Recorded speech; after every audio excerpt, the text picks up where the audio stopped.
den Himmel ist noch nicht vorüber. Er hat gerade erst begonnen. Und er wird erst enden mit dem letzten Schlag des letzten Menschenherzens.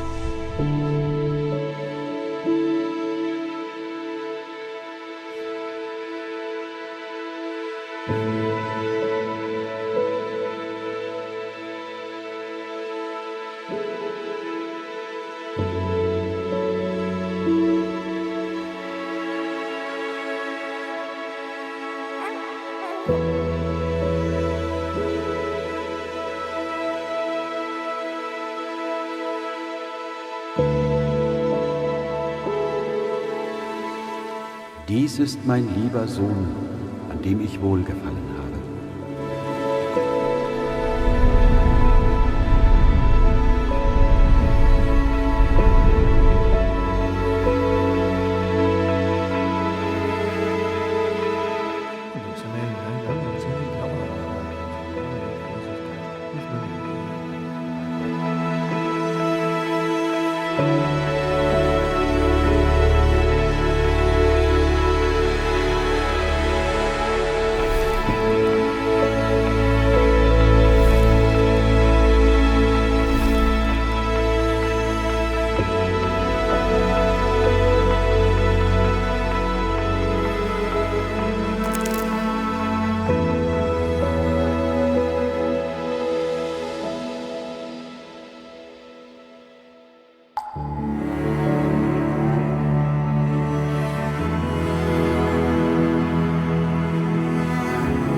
Aber, Vater, alles ist dir möglich.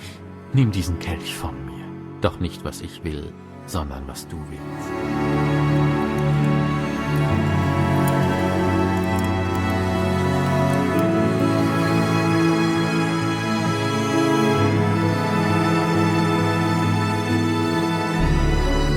Bist du der König der Juden? Du sagst es. Hörst du nicht, wie hart sie dich verklagen?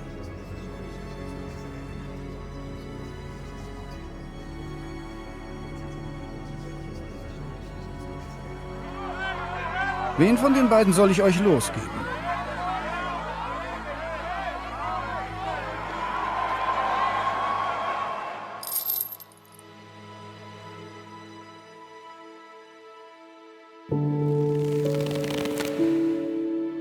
Vater, vergib ihnen, denn sie wissen nicht, was sie tun.